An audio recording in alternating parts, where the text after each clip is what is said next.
Fam, what's good? It's Kyle Henderson of Bama Football on YouTube, coming to you on Wednesday night, talking after Nick Saban's strong message to the quarterback room. I want to get your take. Call line is open, 205-850-1994. Coach Saban with a strong message about the quarterbacks. Actually, let's just play it while you guys get checked in here. Here's Coach Saban today talking about the quarterbacks. Give me 1 second to bring it up. I wonder if there's a downside when you have the quarterback position and the players taking a long time to separate themselves and make the decision for you, I guess, way to put it. Yeah, but that's kind of up to them. Like I said in here before, I told the quarterbacks, I said, quit looking around for me to make a decision about who's going to play. How about you playing good enough that I don't have a choice? That's what you can control. That's what you can do, and somebody needs to do that. And it's sort of, taking shape to some degree, but somebody's got to do it. And where you all think that, like whoever we name as a starter for the first game, that's like the end of it. It's not the end of it. It's just the beginning. So what if a guy doesn't play good? He's not entitled to keep playing, and the guy that doesn't play is got every opportunity to practice and be more consistent and win the team over, so that when he gets an opportunity to play, he plays really well. I mean, we have changed quarterbacks around here a few times during the season, so I know you guys are looking for an end, but it's not even going to be the end in the first game. You're looking at me kind of funny. Am I not explaining that very well? I didn't explain it very well in my question, I suspect, but I was wondering about I know time, what you asked, time, and I just don't want to answer it because okay. we're going to make the best of it for our team, and our team has to make the best of it as well. So, and whoever plays the position, everybody's got to play well around them and do the best job that they can to help them play well. That's Coach Saban talking about the Alabama quarterback position. What's going on? It's Kyle Henderson of Bama Football on YouTube. Definitely hit the thumbs up, like, subscribe. I appreciate you guys joining me tonight. What is your takeaways from Coach Saban's comments regarding the quarterback position? Here's something to kind of watch. I mean, I've been kind of telling you guys to expect a depth chart on Monday, and that might not be the case. I don't think that there's going to be a depth chart issued, and that's what it means. So I think we'll eventually get a depth chart at Alabama. These depth charts are, Coach Saban crazy because, here at Alabama, there's more than just offensive set of starters and defensive set of starters. But from what I understand, I don't really anticipate a depth chart being dropped this coming Monday. So we'll see if that happens, but kind of something to track as we look to this Alabama quarterback competition and continue to see what unfolds with this quarterback position. I think, to me, while I feel that it's going to be Jaylen Milro that takes the first snaps against Middle Tennessee, I mean, Coach Saban clearly said that, the cake is nowhere near being baked. And I guess in a way, it makes sense considering that it does take time for there to be, cake to be ready. But this seems like this is going to go on all season, maybe to the middle of the season. And as he said that, Alabama has changed up the quarterback position late in the season during halftime of the national championship game. So maybe he just means that was a nice catch right there by Amari Niblack.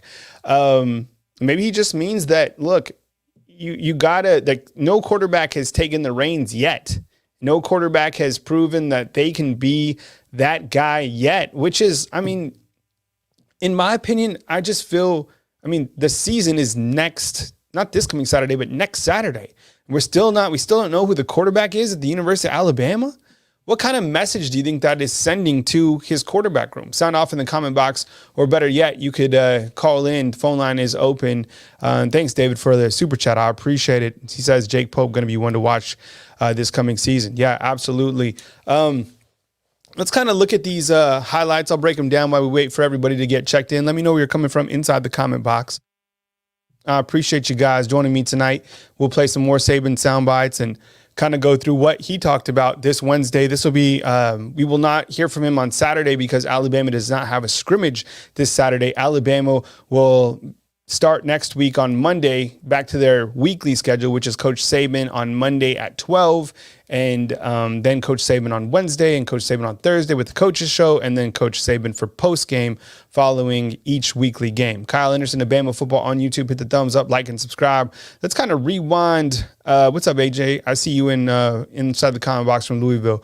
Let's look at this footage. I haven't even really broken it down yet, so let's kind of see what Alabama sent us today and kind of name out some players. I know there's, it's a new roster, and sometimes people like to see who we got going. So number 32 right there, that is Deontay Lawson. Deontay Lawson, very fine, tuned athlete that'll be playing at the inside linebacker position. And a lot of people are excited about him, and rightfully so, considering, he got a real good taste of, last season in the Sugar Bowl, and thought he looked really exceptional. Number 43 right there.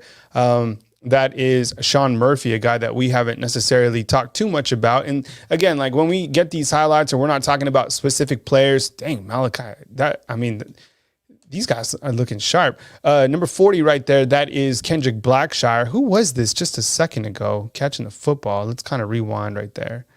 I don't think it. Okay. Yeah, I was thinking of this is it. Okay. Oh, that's Shawn Murphy. Okay. Yeah, because I was like, I saw that. I was like, that can't be Malachi Moore. See how it looks like a 13? Clearly it's not. It's a 43. And I was like, we're watching the inside linebackers right here as we break down the footage. What's up? I'm Hooks. I see you inside the comment box. And number 40, there's Kendrick Blackshire with some sort of a taped wrist, and getting a look at these inside linebackers. We haven't necessarily had too much footage from the inside linebackers, so appreciate Alabama sending that over. Here's a look at the quarterbacks. First footage of Ty Simpson. Does it mean that he's a starter? No. There's footage of Jaylen Milro. Does it mean he's a starter? I guess not. I mean, Coach Saban, to him, we still don't have necessarily a quarterback. Number 8 is the Notre Dame transfer, Tyler Buckner, who came over from Notre Dame and really had a good scrimmage this last week during Alabama's second scrimmage. There's Buckner connecting with Ja'Cory Brooks. Ja'Cory Brooks, a very talented wide receiver returning for the 2023 season. Here's Jaylen Milro hooking up with Danny Lewis, a guy that I've hyped up a lot. Look, always these one-handed catches. Did you see that catch? Right? That's like the second time Danny Lewis has pulled in a one-handed snag. I like that one right there. I should have clipped that earlier. I didn't even see that. Amari Niblack going up and getting the football from Ty Simpson. And then this is CJ Dupree, who is number 81. Right here, we do have Tyler Buckner hooking up with, that is Robbie Oots. Yeah, good to see you, big old Robbie catching the football. It's crazy to me that he weighs 260 pounds. I probably say that every single time I talk about him, but it's just impressive because he runs so well. Number 24, that's Emmanuel Henderson. Number 82, that is Jalen Hell, who's a wide receiver. He's a freshman. Number 7 is Ja'Cory Brooks. 89 is Ty Lockwood, who's a tight end at the University of Alabama. And number 84, as we've spoken about a lot of times, is Amari Niblack. Looks good right there. Can't wait to see if he can be that breakout tight end that Alabama has coming for this coming season. I'm going to pause it right here. We got a call. We got 2 calls. Phone line starting to light up. So let's get to work. Let's do work, fam. And I'll get back to the footage and we'll pipe in some Saban. But we'll take our 251 and we'll start right now. Hey, you're on the line with Kyle Henderson. Who am I on the line with and where are you calling in from? Hello? Oh, it looks like we dropped it. 251, here we go. Hey, you're on the line with Kyle Henderson. Who am I on the line with and where are you calling in from? Hey, man, it's Kevin in Mobile. Kevin, what's up, man? Take it away. What's on your mind? Oh, well, I was wanting to talk about the lack of tackling epidemic. And I hear the wide receivers ain't catching footballs very well. And I know why. I know why we ain't tackling good. And I don't know about the wide receivers. They should be able to catch a football. But the bottom line is this. Everybody and their mama on the football team wears gloves. Why? Why, Kyle? Why does everybody wear gloves? Yeah, I think, it's kind of, when you look at the gloves for these particular players, I think Okay, a couple things. Number one, I think, sometimes like the technology of the gloves, like I played, look, this is probably going to date myself a little bit, but I played when there was like, remember the Newman gloves? And I got those from like Jerry Rice used to wear the Newman gloves. Gloves have kind of evolved. I think they also probably feel that, maybe it looks cool or whatever. I don't know. I mean, here's Danny Lewis catching a one-handed snag with the glove on. I mean, do you really think that gloves are affecting the way that they're catching footballs? Honestly, and I'm not being facetious here. I'm curious to know that if you think that's an issue. I'm being dead serious when I say this. Mm-hmm. The lack of tackling is probably because of them gloves. I want you to do this. Stop what you're doing and go put a pair of gloves on and do the rest of the show in gloves. And tell me the next time I call you, and tell me the next time I call you if it's easier for you to work in them gloves or not. Okay? Another thing is this, man. Do you know how the human body works? When you wear gloves and put gloves over your body and you got all kind of stuff over your body is not properly ventilating. Do you know how much heat is trapped in wearing gloves? I just don't understand why. And tackling. How are you going to tackle with some gloves on? Take them little fairy gloves off. Go take your little fairy gloves off. And be a man and go and tackle somebody. Go take your little gloves off that you want to look cute in and you want to look pretty in. Take them little boo-boo gloves off and go catch a football. Go tackle somebody. I want to see some Alabama football. I'm so glad the talking's almost done. But, yeah, I'm serious. Other callers can call in and they can say whatever they think about the subject. But I think that them gloves are a direct result of lack of tackling. You just, like I said, do the rest of the show in gloves and then let me know which way is easier. I got Roll you. Tide. Have a good one. Roll Tide. Thanks, Kevin. What a leadoff call. Kevin hot on the gloves. Look, I ain't got the gloves on. But they've had gloves for quite some time. Remember the Newman gloves? And then there was like the Newman coaching gloves that I also wore. I actually used to coach the wide receiver. So I played wide receiver in high school. You can look at my highlights, check them out. Let me know what you think. Call line is open 205-850-1994. To me, look, I think the dropped passes, like anytime I played wide receiver. So anytime I felt there was a drop, I feel it was on like lack of concentration because it's not hard to catch a football. I get it. If you're coming across the middle or whatever, you might have second thoughts because there's, Deontay Lawson or someone like that, but it's usually like lack of concentration or you lose it in the sun or, you start thinking about it when the ball's in the air because you're going to catch a touchdown, right? I mean, those are the reasons that, look, I played wide receiver. I dropped passes, not a lot. But it happens. So, that's kind of, my take regarding tackling. I don't think gloves have anything to do with tackling. I think tackling is just, you got to wrap up. There's a proper way to do it. And you got to go out there and, kind of be a dog about it. And that's kind of how it goes. Call line is open 205-850-1994. All right, here we go. It's a 682 and we'll start right now. Hey, you're on the line with Kyle Henderson. Who I'm on the line with and where are you calling in from? This is Charles from Birmingham. Charles, what's up, man? Thanks for joining us from Beeham. What's on your mind, man? All right. I just want to say that Jaylen Milro, I think it would be an excellent choice for him to be the starter because he's got that extra emphasis of the running game. Because people are going to have a tougher time preparing for our offense with him at quarterback. What do you think? Yeah, I think, the added ability of, we're on the line with Charles from Birmingham. Calling line is open if you want to call in. I appreciate it. We got a couple lines open. Calling line is 205-850-1994. I'll put it in the comment box. I think the added value that, Milro is so dangerous with his feet. I mean, go back and watch some of the runs that he had against Arkansas or against Texas A&M. And I think a lot of people look at those particular games and they see the turnovers that he had or whatever. But I think, straight up, he's going to give Alabama an opportunity to win. And as Coach Saban said tonight, just because he basically said this is exactly what Saban said. He said, just because Jaylen Milro starts against Middle Tennessee doesn't mean that Jaylen Milro is going to be the starter for the rest of the season. That's exactly what he said, right? What else was he going to say? right? So I think just because he is a starter, and like I said, I don't even think they're going to release the depth chart on Monday. So there's a couple things. Number one, I think they should release the depth chart, in my opinion. Like, these athletes at this level, if you're getting paid, you're basically a pro. You can be criticized. And if somebody's above you on the depth chart, why would that make you jump into the transfer portal? See, that's kind of what the world that we live in now, right? As if you're not listed as number one, you dip out. So I kind of hate the world that we've gotten to. Like, I feel that's kind of a soft mentality. Like, if you're not on the depth chart, like, work your ass off. Like, get better. Be the guy. Like, force Saban to play you. Like, that wouldn't bother me in the slightest. How many times you don't think that, like, what I'm going, you don't think I see other competitors out there doing YouTube shows? You think I'm just going to quit? Right? Like, no, like, I work harder. I'm producing more content. That's the mindset that these people need to have. These players need to have. Like, Alabama should 100% be like, this is the starter, 100%. Beat him out. Force this guy to play you. But you know, I don't understand what kind of like I get it. It's like force him to play you, but at the same time, it's like let's make a decision. Let's go.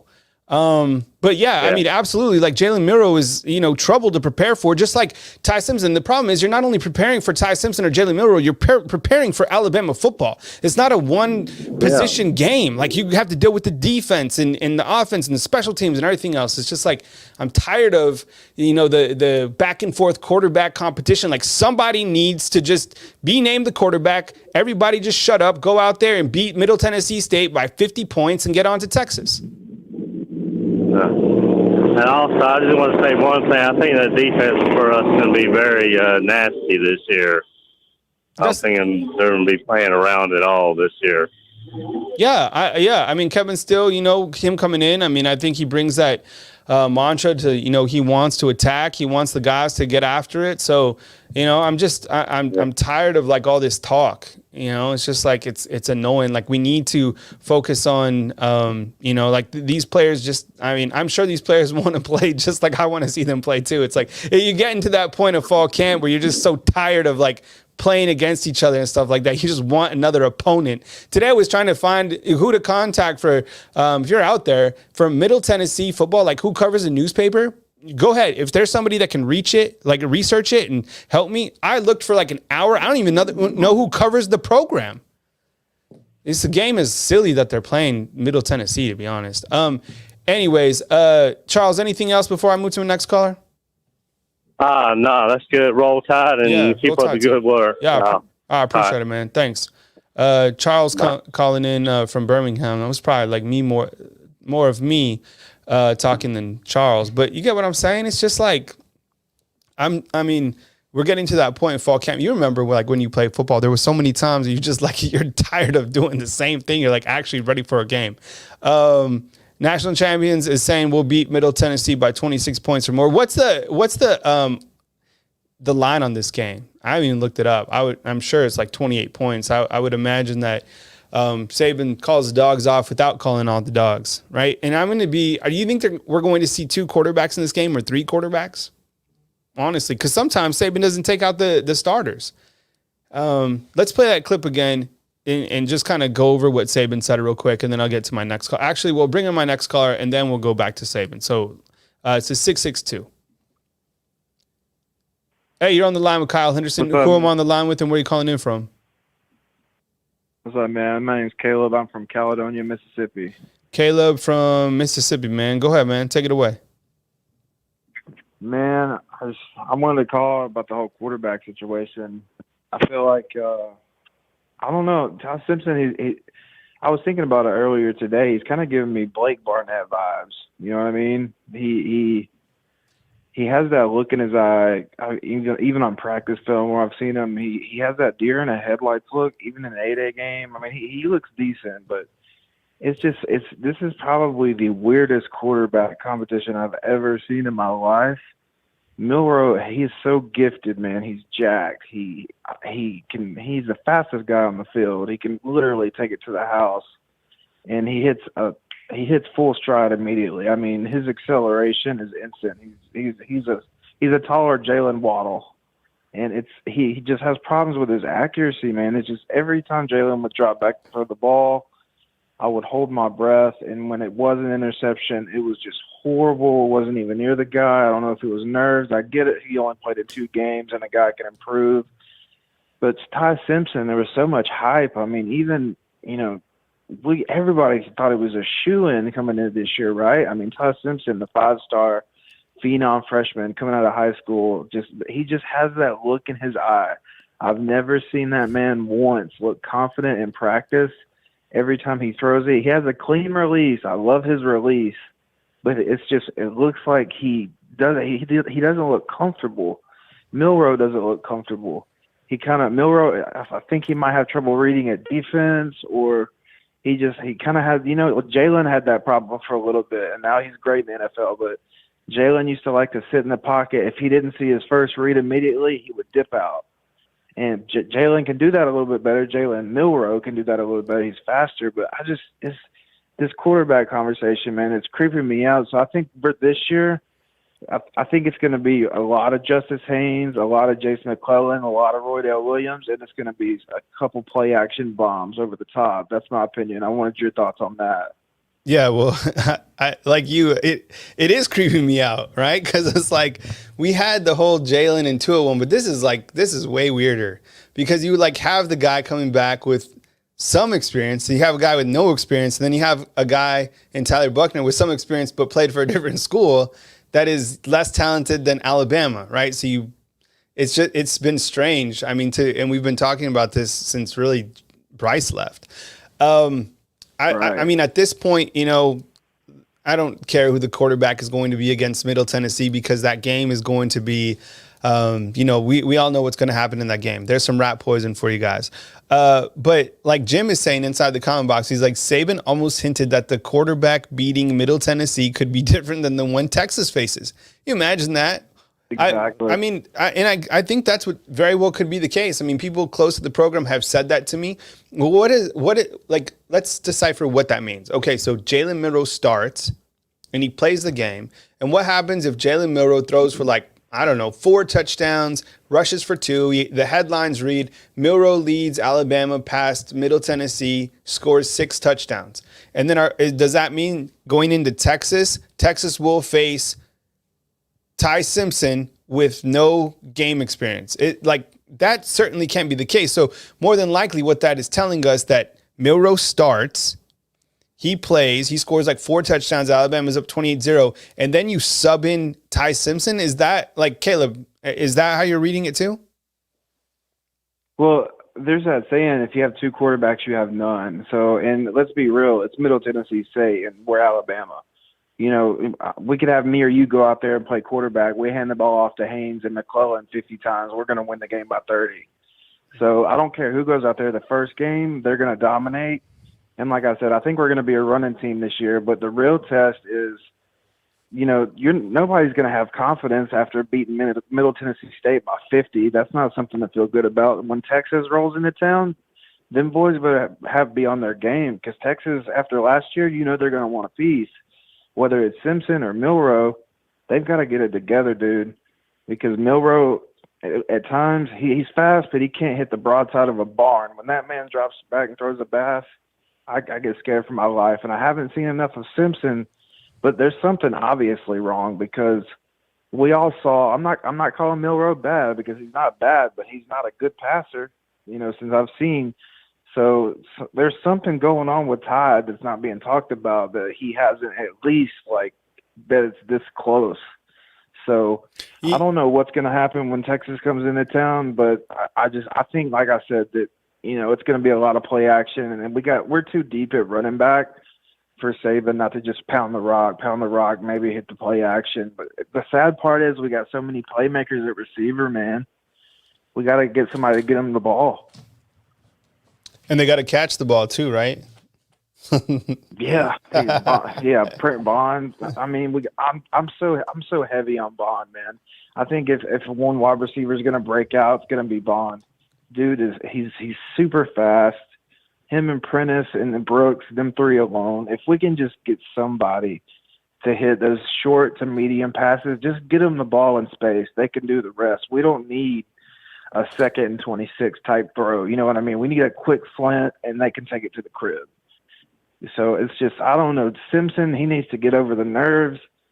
And Milro, he needs to, get a little bit more accurate. And, I don't know how much improvement they've made. Obviously, I'm just a casual viewer. I love your show. I watch it, all the time. I try to keep up with it as much as I can, but I've just been keeping my eye on this whole quarterback situation throughout the summer, and it just seems like it hasn't moved. And if anything, it's gotten worse and it's gotten weirder. But I would love to be a fly on the wall in that quarterback room. We all know it's going to be Milro. It's going to be Milro that starts. We all know that 100%. The question is, what's going to happen against Texas? So I guess we're going to wait and find out. I don't know. But like I said, Simpson, Blake Barnett, how he looked against USC back in 2017? That's what he's reminding me of. Blake Barnett looked like a deer in headlights when he came out that first drive, and that's when he put in Jaylen. So I don't know, man. I hope we get it done this year. I can find a quarterback that can at least hit his targets and the receivers can catch the passes. But I think we're so deep at running back, it really is not going to matter too much. But you just can't ignore Milro in that fifth gear that he's got, man, with those wheels. That's almost irreplaceable with almost any arm that you bring in. So that's just my 2 cents, man. I wanted to hear what anybody else had to say about that. And we'll get probably getting sick of hearing about the No, yeah. I mean, I think we all kind of are, but in a way, like we all kind of like it. It's kind of like that weird, dichotomy that we go through. So, anyways, man, I appreciate you calling in. I'm gonna get to my next caller, and anytime, Caleb, you want to chime in, man, hit me up. Cool. All right, man. Cool. Roll Tide. Roll Tide to you, man. Kyle Henderson, Bama Football on YouTube. Hit the thumbs up, like, subscribe, or just put the Venmo link inside the comment box. I really appreciate all the tips, all the support. You can hit the join button under this video to become a fan funder. You can also super chat. So everything else, I really appreciate. This is what I do for a living. This is how I put food on the table for a 14-year-old and a 10-year-old. So thank you very much for all the support. I'll get to my next call in just a second. It's a 334. We'll get to you in just 1 minute. Coming to you from beautiful Tuscaloosa, Alabama.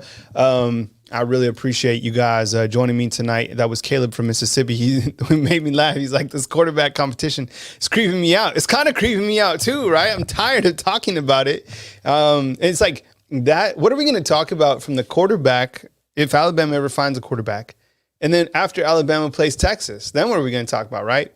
Future storylines to, gripe about coming up next on Bama Football on YouTube. All right, here we go. 334, and we'll start right now.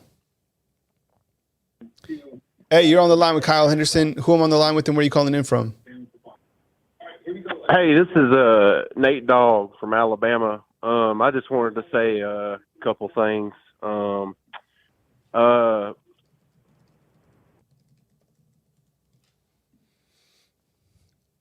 Nate, go ahead.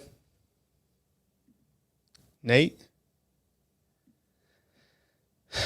I think we lost him. Regulators, mount up.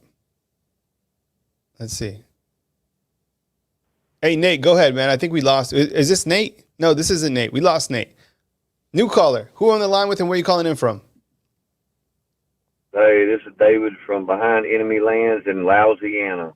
David from Louisiana. I know you're from behind enemy lines. Give us your take on another quarterback, I guess, topic or whatever, after Saban tonight says, another force me to play or whatever, kind of the message was. Well, maybe our quarterback should wear gloves so they won't throw interceptions. I'm just joking about that. But anyways, as far as quarterback goes, I don't care who starts. You already know how I feel about it. We've talked about it before. Like I said, it could be a dwarf, a midget, whatever. As long as they're accurate, don't throw a bunch of interceptions, don't cause a bunch of turnovers, and can move the ball down the field. I don't care who starts. Nick Saban knows. I don't think Nick Saban really wants the whole country to know until it's game day. He might start Dylan Lonergan the first game of the year against this little rinky-dink cupcake we played the first game, and then shock the whole world by putting in Ty Simpson as a starter or Buckner or whoever. We don't know. We just get what little bit of intel that people that are inside the program leak out or is allowed to say. And Saban, you know, he's like a bear trap. He ain't going to tell nobody diddly squat until it's time or it's just too late, you know. Now, I'm big on this young guy. I call him Pretty Boy Jake Pope, all right, because he looks like a pretty boy. But the dude, from what I've seen, especially in a spring game when he rocked Jermaine Burton, you know, this kid is going to be something special. You know, I gave you the $2 chat earlier and told you, watch out. I think he's going to be special. Now, he did play in high school both sides of the ball. I watched him, you know, some footage of him when he was in high school, you know, catching the ball and making space and stuff like that. The dude's pretty quick. The dude can run pretty fast for a white boy. He can move. But I believe he's going to be one of those that's going to creep up. And I'm not saying he's going to take a starting position, but I believe he's going to be a difference maker on the team when he gets playing time, because you could just tell in that spring game that he was trying to make a statement. Look at me, look at me, look at me. You remember a guy by the name of Marcel Darius, whenever he played in the national championship game against Texas, 2 weeks before that game, I watched an interview with him. 2 weeks before that game, he said he told Coach Saban, you put me in that game and I will be the difference maker. Just give me that opportunity, Coach, and I will be the difference maker of that game. And what did he do? And he had just turned 18 years old, like a couple of days before, or he enrolled early from what I've read and I've heard and everything else. He was just like 18 years old. And 2 weeks before the national championship game, he comes, you know, tells Coach Saban that. And I believe that's what Coach Saban is wanting. He's wanting the dog. He's wanting one of his quarterbacks to step up and make a separation between the others where they can't even compete or even come close.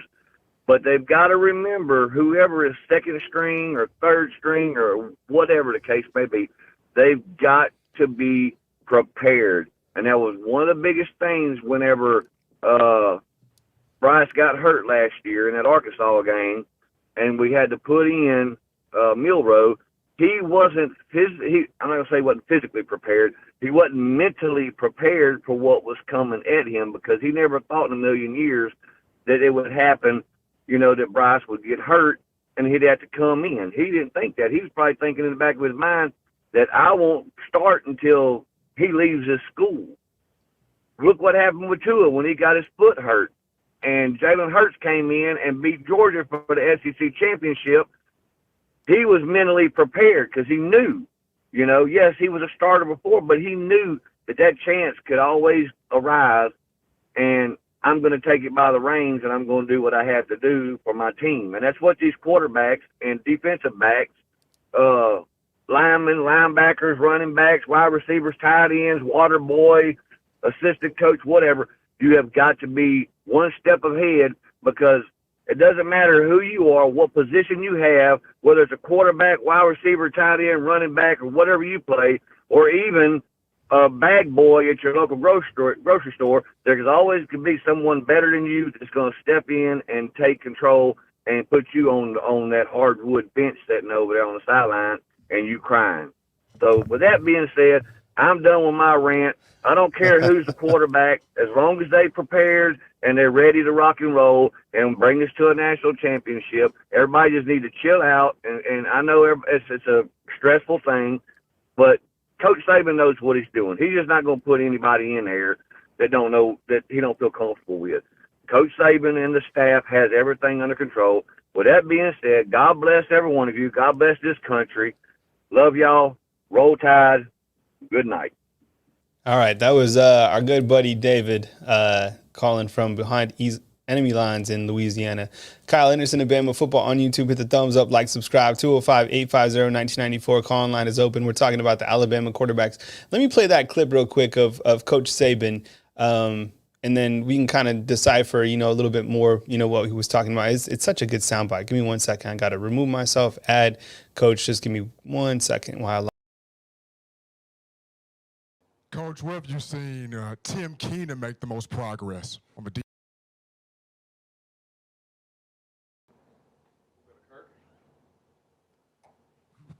Yes, Coach. I wonder if there's a downside when you have the quarterback position and the players taking a long time to separate themselves and make the decision for you. I guess way to put it. Yeah, but that's kind of up to them. Like I said in here before, I told the quarterbacks, I said, quit looking around for me to make a decision about who's going to play. How about you playing good enough that I don't have a choice? That's what you can control. That's what you can do, and somebody needs to do that. And it's sort of, taking shape to some degree, but somebody's got to do it. And where you all think that, like whoever we name as a starter for the first game, that's like the end of it. It's not the end of it. It's just the beginning. So what if a guy doesn't play good? He's not entitled to keep playing. And the guy that doesn't play is got every opportunity to practice and be more consistent and win the team over so that when he gets an opportunity to play, he plays really well. I mean, we have changed quarterbacks around here a few times during the season. So I know you guys are looking for an end, but it's not even going to be the end in the first game. You're looking at me kind of funny. Am I not explaining that very well? You ever seen Goodfellas, right? Like that part, like, what do you call me? You calling me a clown, right? Like that's like a Saban right there. I'm gonna get back to it because Saban did mention something about the wide receivers. Which wide receiver do you think he was talking about when he said that one of the wide receivers left out into the transfer portal? For me, I'll tell you right after my take, but which wide receiver do you think Saban was kind of questioning? We'll play that soundbite next.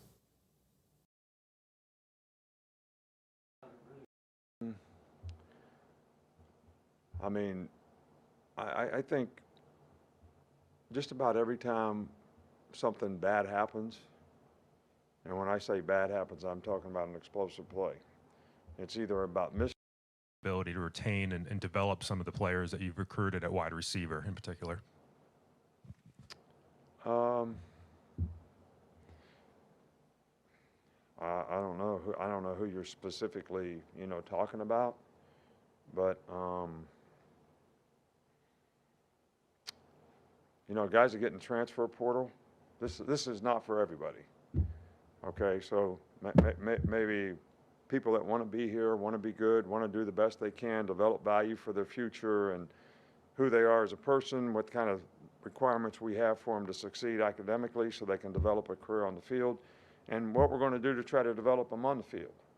And I think, I'm not mentioning any names, but there's only like one player that I was really like disappointed that, the guy didn't stay here, and I couldn't understand why he was leaving.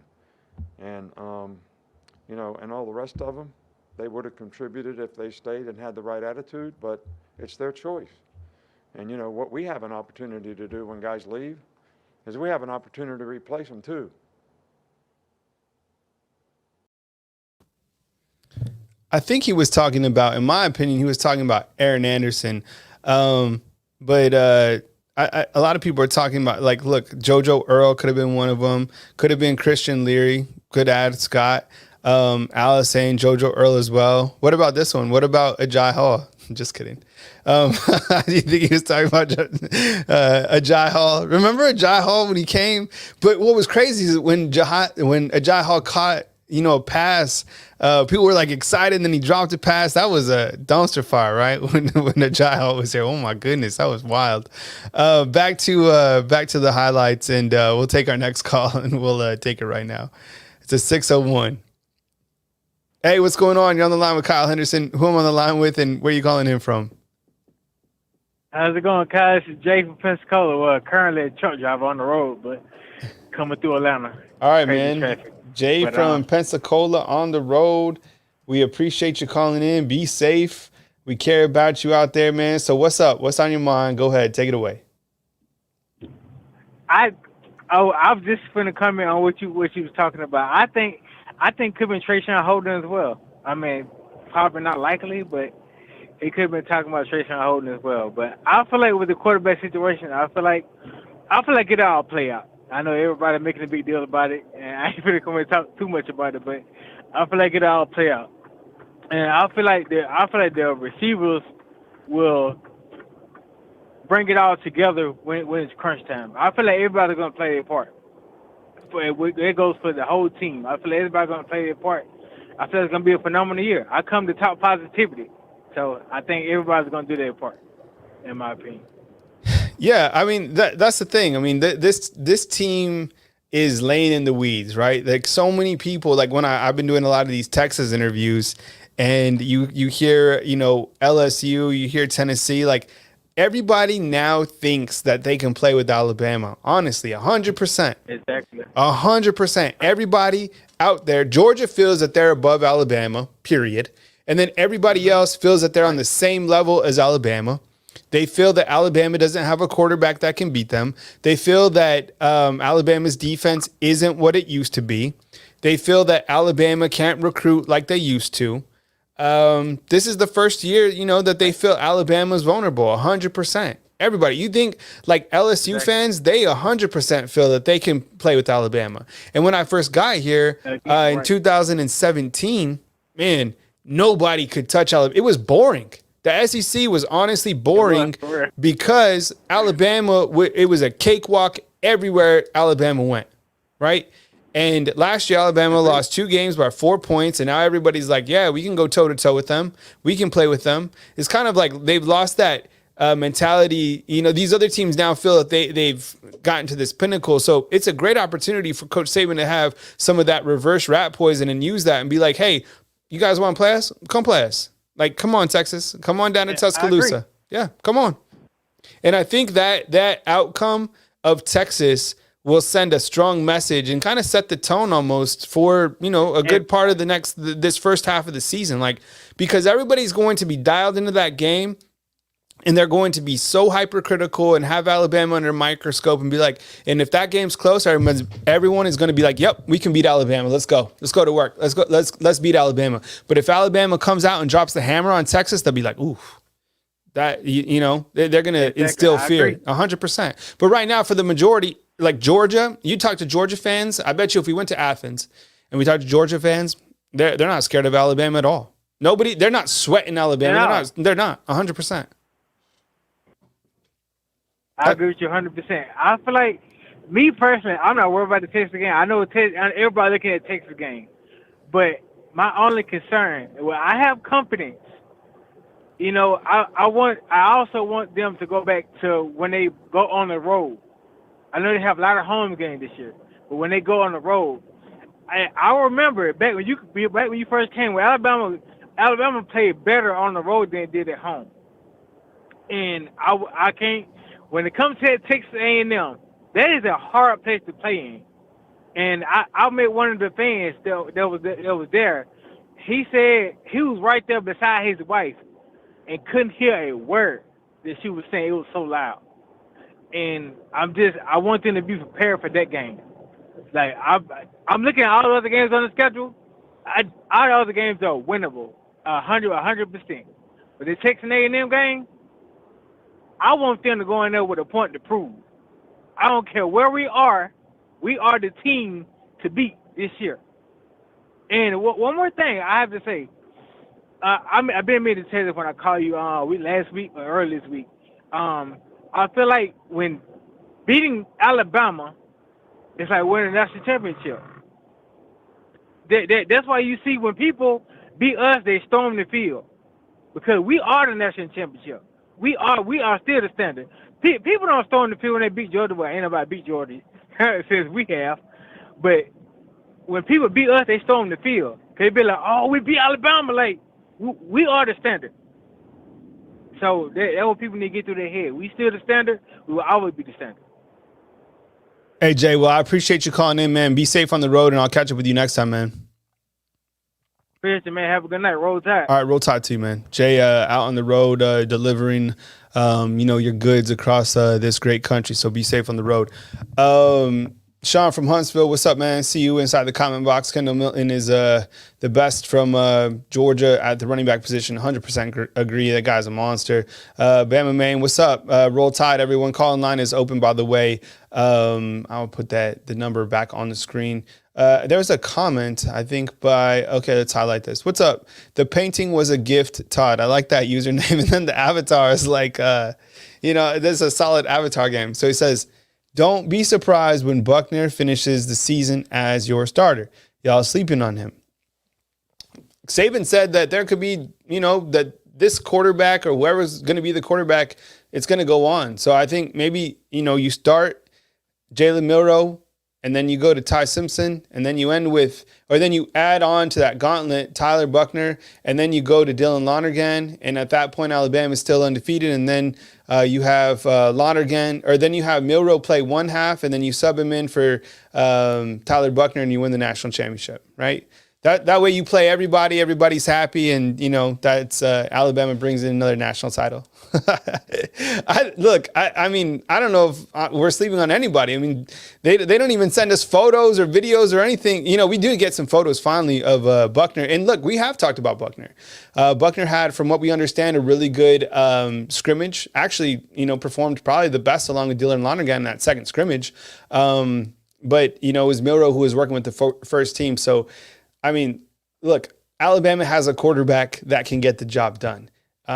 It's up to those guys to make the decision as we go forward through the season, who's going to be the guy.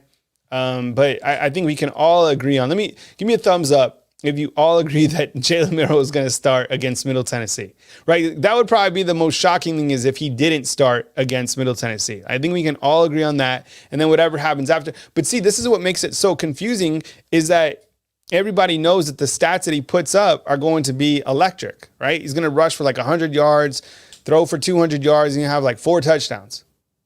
And then people are going to be like, well, why'd you take him out? So the Middle Tennessee's game really doesn't tell us much, I guess. I don't know. Who knows? Everything's going to be under a microscope. Next caller, 850. We'll take it right now. Hey, thanks for calling in. You're on the line with Kyle Henderson. Who am I on the line with, and where are you calling in from? Hey, my name's Presley. I'm calling in from LaGrange, Georgia. Oh, Presley from Georgia. All right, man, take it away. Yeah, man. I just actually started listening to this, and I've been listening to it anytime you guys been live. I love it. I love listening to updates about Bama. Calling today, man. Part of me is just tired of hearing the quarterback situation a little bit. I'm tired of it. We got 4 or 5 stars out there. We're going to play that Alabama football that we haven't seen in a little bit. We pretty much had the air raid with Bryce out there, Tua, which both of them, they could run, but we were mostly pass game. But I think we're about to go back to the 2015, 2016, 2017 run game ball that we haven't seen in a while, and either quarterback that we end up going with. Jaylen, I watched him when he was a freshman, when he got subbed in against, New Mexico State or something like that, and he took control. Yeah, it's just New Mexico State, but he took control of that game. He looked comfortable. I think he's going to be a really good quarterback when it's said and done. But yeah, we're just going to see that Bama ball that we haven't seen in a while. We're going to pound the ball. The first game is against Middle Tennessee. Yes, it's Middle Tennessee, but I think we're going to come out of that game with a lot of knowledge of how the Texas game is pretty much kind of going to go. Now, if we come out of that game scoring 60-0, we see whichever quarterback's in there smiling, having fun. I think that's a good indication of how the season's going to go. I think the quarterback situation is just covering up everything that we pretty much have going on. I believe our O-line is about to be one of the best O-lines that we've had in a very long time. I think Caden Proctor is going to be a huge, major resource for that line. JC, all those guys are going to be amazing for our running backs. Our running back depth is the best we've seen since TJ and all of them back, we had those guys. I think it's just going to be a huge eye opener that Bama's not falling off. People forget, and the QB situation is covering up. Like we forgot what coach we have. When has Saban ever failed us, even in this seasons where we haven't won a championship? I think we're just stressing a little bit about QB situation that we have. We got 3 or 4 guys right now that can go play SEC ball. Now, it might not be the best QB we've seen, but we have the resources that we have to go win us a championship. I think the defense is highly underrated. Our linebackers, the guys coming back, Chris, it's going to be I think it's going to be a very, very good defense. Our secondary is going to be locked down. The freshman safety that we have, Caleb Downs, shoot, that boy looks like he's going to be a future first round draft. I mean, our corners are amazing. I just think our QB situation is making us stress a little bit more than we need to. I mean, this is Alabama football, and that's pretty much what I had to come out here and say. I think we're just stressing a little bit too much on the QB situation, which, yes, it is concerning at a point, but we got 3 or 4 of those guys. If one guy isn't feeling it, one guy's going to take over, which we don't know who that may be. Jaylen might come out the best we've seen him play, or he might not be the best that we've seen, and Ty might come in, Tyler, and shoot, Dylan might come in. We don't know, but we got a coach that we have, and he's going to put the guy that we need, just like the guy before me was saying. We should trust him. I think the QB situation is just a little bit too much stressful than it should be. We got the guys all around that we should be looking at and like, wow, we have a dang good team. Yeah, Presley, I'm gonna stop you right there, man. I appreciate you calling in. I think your best point. I'll catch you on the other side, man. Please call again, Presley. Presley calling in from Georgia. I appreciate you, man. I think the best point that Presley made, is regarding Caden Proctor, and he's right about that. So his best point is about Caden Proctor, and kind of even Coach Saban was asked about Proctor tonight. Said that Saban said that he's showed that he's big, but also much more than that. And he said that Booker being right next to Caden Proctor is going to be a nice addition, considering that he does have kind of that added experience. And then, Presley was also talking about the defense and that it's vastly underrated. Yeah, absolutely. I mean, he's right about that as well. I mean, Caleb Downs is an absolute beast for only being a freshman. To be able to say that you're a starter at Alabama as a freshman, I think Trezor Marshall is really trending upwards, which is a great thing. And we'll go to our next caller. It's a 228, and we'll start right now. Hey, you're on the line with Kyle Henderson. Who am I on the line with, and where are you calling in from? My name's Mitch, and I'm from Mississippi by way of Mobile, Alabama. Mitch from Mississippi, man. What's on your mind? Take it away. Hey, not a whole lot, man. I don't want to take up a lot of your time. I just want to say, as far as Saban's comments about the quarterback, I feel like, once again, Saban is playing chess and everyone else is playing checkers. I think really what is going on here, he already knows who the quarterback is going to be, of course. I mean, we're not 10 days away from our first game and he don't know. I think he's definitely going to make them work. But I think what he is actually doing is a lot to do with the transfer portal and how that goes, and just giving guys a shot, letting all the guys feel like they got a shot all through the year. Like, not just letting some guy come in and say, you're the quarterback, you're going to be the quarterback all year. No, you're going to have to earn it all year. And if you don't earn it all year, you're going to be replaced. And I feel like that we're going to see, actually, like, after this, I feel like we're going to see a lot more of this in college football. I really don't feel like there's much of a QB situation there. Like, I feel like we're in good hands. And that's really all I wanted to say. I just wanted to say, once again, Saban's playing chess. Everyone else is playing checkers. And, we'll see how it pans out. But I've got faith in the coach, and I think what he's doing is just really keeping guys on the team. You know, he's keeping everybody in the game, keeping everybody feeling like they got a shot, and just making you work for it every week. You know, there's no entitlement. You're not going to be guaranteed this position. You're going to have to go out and work, and if you don't, you're going to be on the bench. Mitch, And this is such a great call, and I think you're 100% right, because Saban, you're right. Saban's always, you know, thinking ahead. He's always, like you said, he's playing chess while everybody's playing checkers. And I think in a world of, you know, the difficulties with NIL and the transfer portal, Saban isn't making it black and white who the starter is. And I'm telling you, I don't agree. And I'm telling you, like, there's not going to be a depth chart distributed on Monday. And so what they're doing is they're kind of buying into like what you're saying. So he's making you work to earn your spot. And I think now, like how the players see it is, if I'm not a starter here, boom, I transfer out, right? So what Saban is doing is being like, hey, you can be a starter week 3. You want to be a starter week 1 or week 3 or for the national championship. Like, you have to earn that starting spot every single week. It's a genius approach to keeping his organization together, right?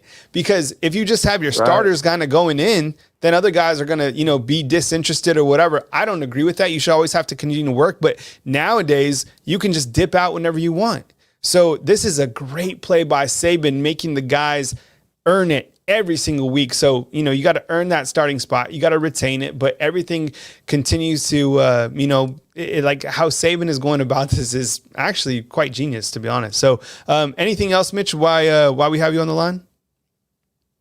No, sir. I just want to say roll tide, and that's why Saban makes the big bucks. Y'all have a good one. Right.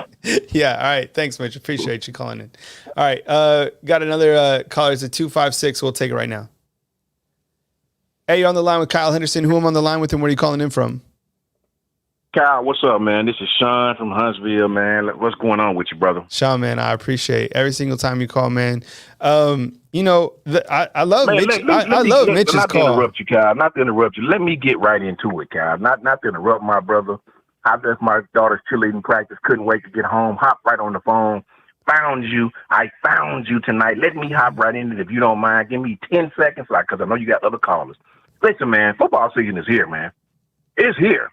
I don't want to hear none of this dreary talk about this, that, and the third. Georgia's running back. Man, listen, let Georgia be Georgia, guys. We don't care about that right now. Respect to that young man. Hope he's well and play and all of that. Football season is here, man. Let's go, man. Let's go. We worried about Bama. Jaylen's going to be our starter. We're going to go in, handle our business, do what we call it do. Buckner's going to play. Todd's going to play. Jaylen's going to be the starter. Let's just get on with that right now, as I've been stating. It's time, brother. It's time. We're not going to show too much. We're not going to try to blow nobody out. We're going to get up really, really, really well, win that football game, and go take care of our business against Texas, man. Forget all of the if I can say one word, damn all of the negativity and all of that stuff, man. Let's go, man. It's time for Bama football. Jaylen Milro. We rolling with him. We going with him. It's time to play. Everybody hating on us. Everybody think we gone. They got us. I seen one prognosticator had us ranked 4th in the SEC. Man, it's time. It's time, man. I ain't gonna take up more of your time, Cal. I wanted to hear your voice, bro. Hit all the chat guys, all my brothers, man. This is roll tide time. It's Bama football. Let's go, man. I'll tap back in, Ty. You know, I'll be down there supporting you in the chat, brother. Roll tide, bro. Roll tide, T-Shawn. Love the energy, man. Just, you know, he's right, you know, and I love it because for the first time we've actually had to see, you know, Alabama in the weeds. You know, it's nice. It's kind of nice to see because people think that they can play at this level. So, you know, there's a good team coming down in Tuscaloosa in week 2. We're about to find out. But first, you know, it's Middle Tennessee, and, you know, that's some rat poison because everybody's overlooking them. I can't even imagine, you know, how their coach feels. You know, he's probably like, look, nobody even thinks you guys exist. So they're coming to T-Town too. Kyle Henderson of Bama Football on YouTube. Hit the thumbs up, like, subscribe. Coming to you from beautiful Tuscaloosa, Alabama. I really appreciate you guys being here tonight. Hit the thumbs up, like, subscribe. All the content, you guys can hit the thumbs up. I sincerely appreciate you guys supporting me and the channel. And we've built a really good community here. One more time, coming to you from beautiful Tuscaloosa, Alabama. Kyle Henderson of Bama Football on you. Wait, hold on. Look at this. Rick is saying, Kyle, my girlfriend is mesmerized looking at you on TV. Oh my goodness, that is hilarious. We'll end on that note, man. That's too funny. for all our callers, from Mitch from Mississippi, from Jay from Pensacola, from Shawn from Huntsville, appreciate you guys building up a really good show tonight. And thanks for joining me, and I'll catch you guys in the next show. Good night.